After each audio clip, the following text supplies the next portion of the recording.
अध्याय 13 अनुच्छेद लेखन पैराग्राफ राइटिंग। अनुच्छेद द्वारा हम अपने मन के भावों को पृष्ठों पर लिख सकते हैं।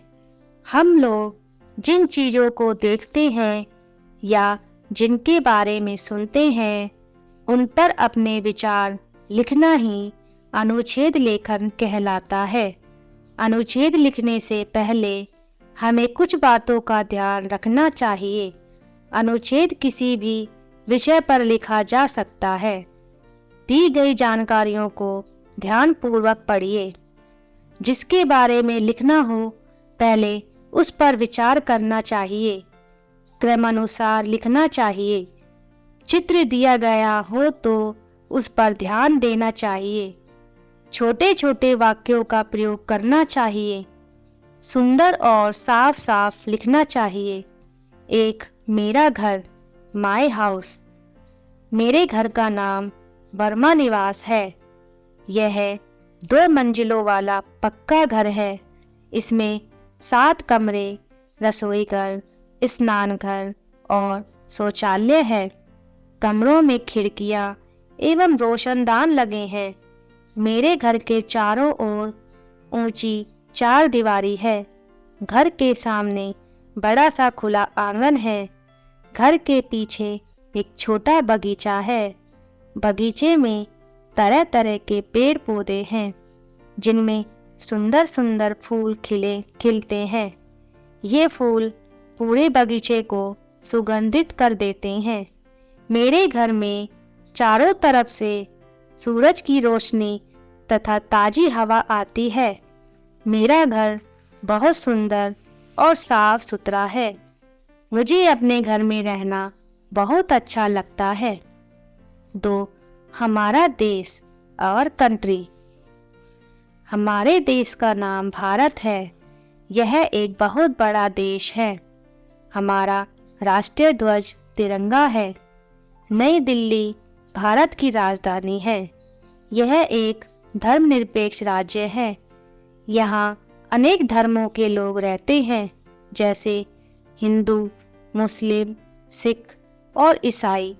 यहाँ अनेक भाषाएं भी बोली जाती है। हमारी राष्ट्रभाषा हिंदी है।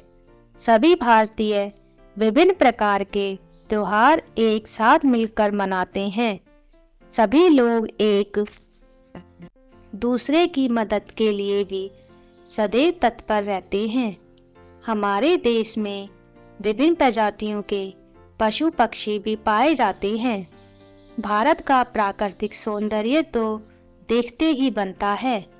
हिमालय पर्वत से नदियां निकलकर पूरे देश का भ्रमण करती है। बाघ हमारा राष्ट्रीय पशु है। मोर हमारा राष्ट्रीय पक्षी है। हमारे देश में अनेक महापुरुषों ने जन्म लिया है जैसे महावीर, नानक, बुद्ध, गांधी आदि। भारत के लोग आपस में मिलजुल कर रहते हैं। हमें अपने देश पर गर्व है। 3 व्यायाम का महत्व। The importance of exercise. शरीर को स्वस्थ रखने के लिए व्यायाम बहुत जरूरी है। व्यायाम से तन और मन दोनों तंदुरुस्त रहते हैं। व्यायाम शरीर को फुर्तीला भी रखता है। शरीर फुर्तीला और तगड़ा हो तो हर काम में मन लगता है। व्यायाम के कई तरीके हैं। सुबह शाम तेज चाल से टहलना व्यायाम का एक अच्छा रूप है। कुछ लोग खुली ताजी जगह में दौड़ लगाते हैं। दंड बैठक करना, कूदना, गोला फेंकना आदि से भी व्यायाम होता है। जल में तैरना भी एक अच्छा व्यायाम है। विभिन्न प्रकार के खेलों से भी हमारा व्यायाम होता है। जल में तैरना भी एक अच्छा व्यायाम है। विभिन्न प्रकार के खेलों से भी हमारा व्यायाम होता है। व्यायाम किसी खुली जगह में करना चाहिए।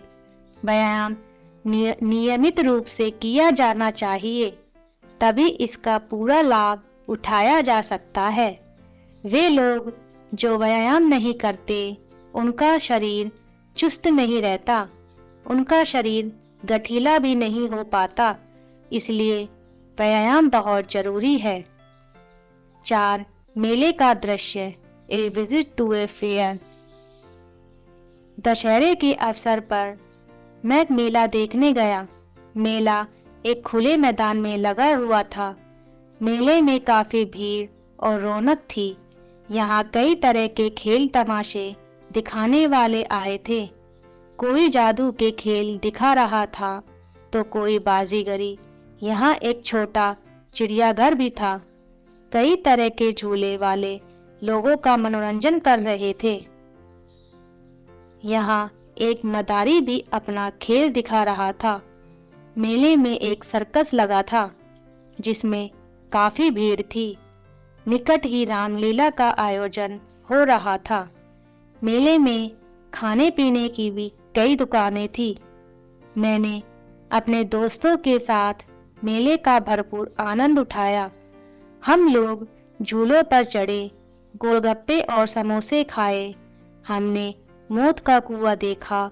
यहाँ मोटरसाइकिल बड़े ही खतरनाक ढंग से एक गोल गड्ढे में चलाई जा रही थी।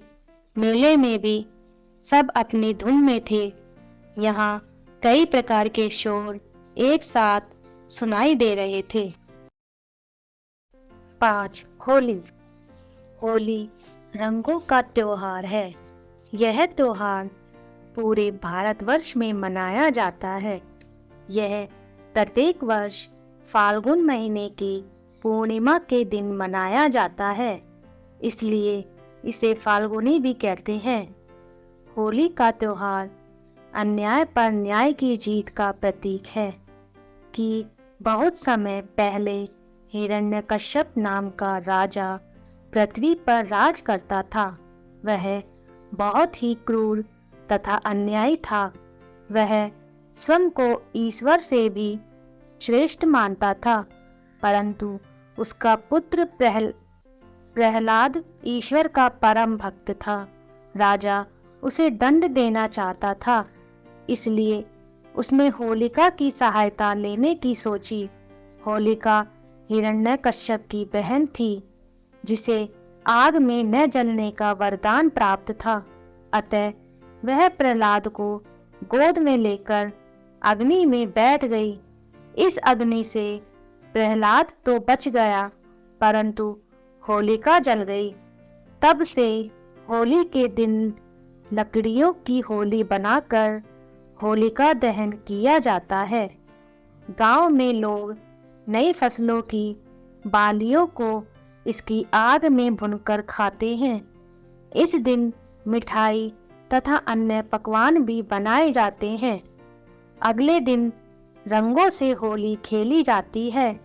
सभी एक दूसरे को रंग लगाते हैं। आओ महत्वपूर्ण बिंदुओं को दोहराएं। अनुच्छेद द्वारा हम अपने मन के भावों को पृष्ठों पर लिख सकते हैं। अनुच्छेद किसी भी विषय पर लिखा जा सकता है। जिसके बारे में लिखना हो, पहले उस पर विचार करना चाहिए। अनुच्छेद लिखने के लिए छोटे छोटे वाक्यों का प्रयोग करना चाहिए।